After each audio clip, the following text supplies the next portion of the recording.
Hey guys, what's up? I'm back again with another Fortnite video, and today I'm going to kind of be clarifying a little bit about some of the issues that are going on in Save the World. And what I mean by this is a lot of people are saying, well, just wait until Epic fixes it, just give them time, they'll work everything out, you can't really rush them, and just be happy that they're giving you rewards for messing up. So in this video, I'm going to be taking Save the World issues and bugs and glitches that are going on right now and that have been going on for a long time, and I'm going to be acting as if it was Save the World, and I'm going to be putting my opinion in and see like if these issues were in Battle Royale, and these are active issues that like Ninja, Nick830, all those people they had to go through, then how quickly would they be fixed? Or when would they get fixed? Would they fix them? What would they do in order to change that? So that's kind of just what I'm going to be going over today. Nothing very major, but there's 5 big points that I do want to share with you guys. So I hope you do enjoy. Alright, so first up on the list, this goes for anybody that has ever played Save the World. You have seen this, you have experienced this, you know what this feels like. If you are in a game and somebody either leaves your game or joins the game that you're in, you lag. And not just for like a split second, like you lose a frame or two, you lag for like a second. Like a full second, and depending on how bad your connection is or how good your connection is, it could even be a little bit longer. But this lag is just ridiculous. Like I said, if you've ever played Save the World, you know exactly what I'm talking about. You would think that your game is crashing or messing up. That's how bad this lag is. If you don't believe me, just watch any gameplay footage of Save the World and wait until someone joins in the game, and there's extreme lag. So if this was in Battle Royale, let's just say every time that you killed somebody in Battle Royale, every time that you got an elimination, the game lagged. Just like in Call of Duty World War II. Whenever you get a kill in there, the game lags. Look at how that game runs, and look how many people still play that game. Not many people like it. People have been complaining about it since the start, and they still haven't fixed it. If this was Battle Royale and there was a lag every time somebody had gotten elimination, I can guarantee you by Ninja or Myth or Nick830 or whoever you want, I can guarantee you the first time they say something about it, within the day it will be fixed. Save the World has been out for over a year, and I have been playing for just about a year, and it's still in the game. So that should speak for itself right there. The lag, if it was in Battle Royale, it would be out instantly. It's been over a year, which is the lifespan for most video games. Look at Call of Duty. They put out a Call of Duty, and they have 4 DLC packs throughout the year. The next Call of Duty comes out, the game is dead. That's how it is with most games, a year, 2 years max. We're a year into the game and still have bugs like this. And some of you guys may be saying, well, yeah, you know, it's not a competitive game mode, or it's just a little lag, it's not really something major, it doesn't break the game. Then yeah, fine, I agree with you. It's not a competitive game mode, and me myself, I've learned to deal with the lag. I've accepted it the way that it is and see the good in Save the World, so I figure I'll play it anyways. Which brings me to point number 2.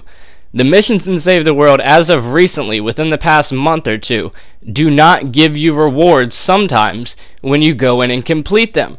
If this was an issue with Battle Royale, for example, the weekly challenges that were going on, or that go on every single week, you have different weekly challenges, and you have to unlock 7 full weekly, you gotta beat 7 full weeks of challenges in order to get the blockbuster skin.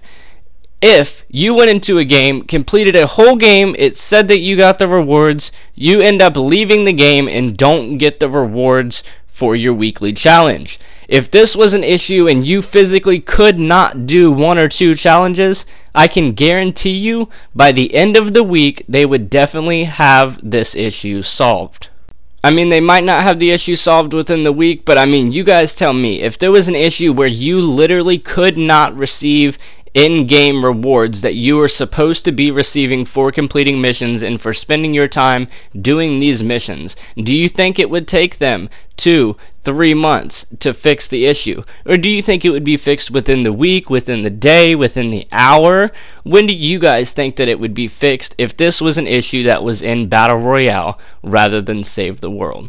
Alright, and on to point number 3. So as you guys may know, my subscribers, right, as my subscribers may know, my most viewed video on my channel is my Canny Valley quest list to get through Canny Valley. And what that means is every mission that you have to do in Canny Valley to get to the next Storm Shield, and you have to complete the 6th Storm Shield in order to move on to Twine Peaks, which is the last area. I then have every single mission that you have to do in Twine Peaks in order to beat the game. Unfortunately, you can just go into the Storm Shield after a certain point in the game. So you beat Canny Valley Storm Shield Defense number 1. They added a quest list to get to Storm Shield Defense number 2. Then they added a quest list to get to Storm Shield Defense number 3. But after that, there's no more quest list. You can spawn straight into your Storm Shield and do Storm Shield Defense number 4, 5, and 6 in Canny Valley. Continue to do the Launch the Rocket mission in Canny Valley. Then you can get to Twine Peaks and just run Storm Shield Defense 1, 2, 3, 4, 5, and 6. So none of my videos are worth anything anymore, and you can just completely skip through the game. So if I myself wanted to help someone speed run through the game, you can easily beat this game in about 2 to 3 days. And I say easily, like easy. The Stonewood missions, all the Stonewood missions you can get through in half a day. I'd say I could beat Stonewood in half a day. If I really was actually trying and had someone to carry me through it, I could beat that in half a day. Same thing with Plankerton, I could beat that in about half a day too. So between Stonewood and Plankerton, I could beat all those within about 1 full day. Then we get to Canny Valley. It would take me about half a day to beat the Canny Valley quest list up until Storm Shield Defense number 3. After I beat Storm Shield Defense number 3, I can literally beat the rest of the game immediately. As long as there's somebody that's a high enough level in my game, I can beat the whole entire game. So yeah, if this was in Battle Royale and there was an issue like this in Battle Royale, for example, if there was a glitch to where you could just get inside of this glitch, get to a certain point in the map, and then you automatically just beat the game, right? If, like, let's say that you get into a glitch and that glitch kills the last person in the game, right? So one person is going ham, 14, 15, 16 kills, it gets down to a 1v1, and he walks over that spot and you end up killing him, right? You get the victory for doing nothing, right? You're pretty much carrying yourself to get wins, to get good stats on the game. When somebody is in Canny Valley, that means that they've played the game a decent bit.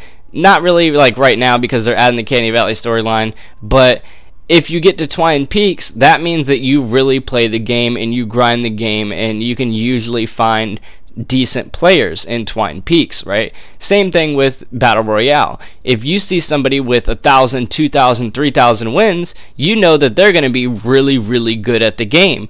But if there was an exploit that you could just get free wins all the time, when do you think Epic Games would patch this? Do you think that they would patch this immediately? Do you think it would take them like a week or a month or like a day or two? Like, when do you think that they would patch it?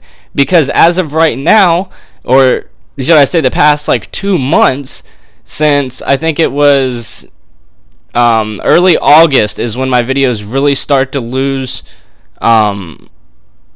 views and stuff like that. So I think it's been about a month and a half now, just about.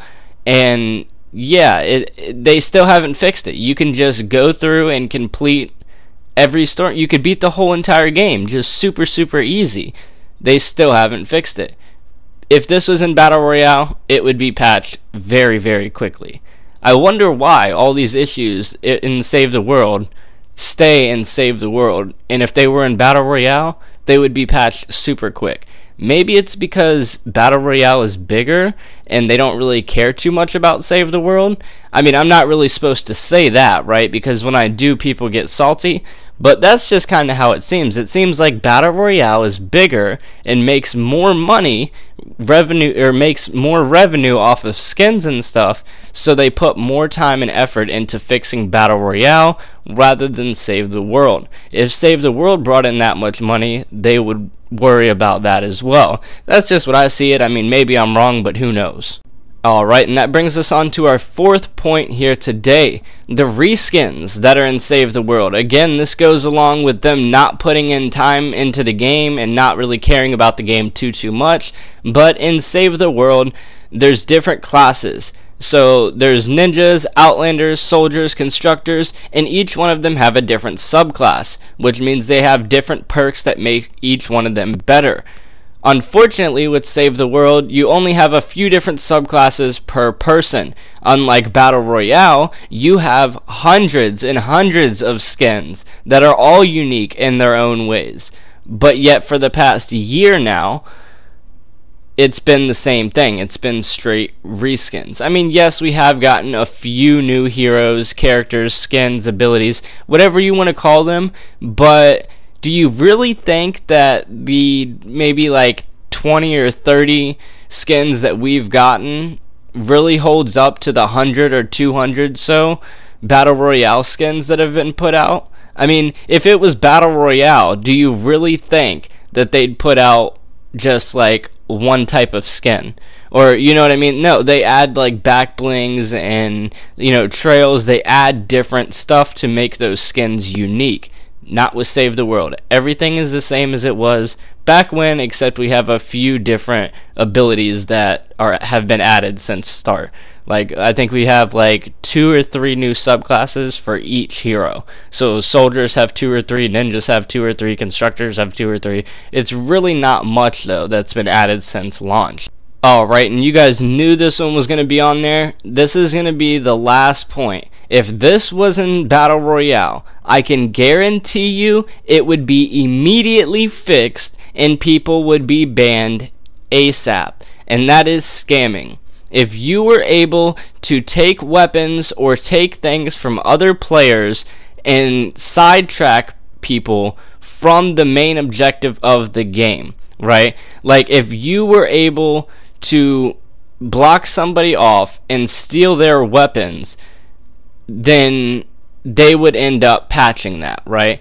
So it not saying that in Save the World you can legitimately like steal somebody's weapon, but it makes people want to do that, and it makes them not want to play the game. So if there was a way that you could get that gold scar from somebody, you just walk up and like pickaxe them or something and they drop that gold scar, it would make people want to just go after other people's loot rather than play the actual game, right? So, I mean, maybe not, maybe that was a bad example, but if there was something in Battle Royale that was distracting the people, the community, from the main objective, and that is playing the game and getting victory royales, if there was something making it a distraction to do that, do you think that they would fix it, right? Like they put emotes and stuff like that in there all the time, basketballs and golf balls, like little playful things, right? But if there was something in the game that legitimately made people not want to play for wins anymore, do you really think that they would keep that added in there? If 90% of the community, like out of 100 people in the game, 90 people were sitting around in a circle dancing every single game that you got into, do you really think that Epic Games would keep that in there? And I think that's where I'm going to leave this off at. If there's 90% of the Save the World community that scams or trades or whatever, put that into Battle Royale. Out of 100 people, 90 of them sit in a circle and dance while the other 10 people fight it out. Epic Games would definitely change that, and yeah, that's going to close it out for this video. That's all the points I got. Until next time, guys. Peace.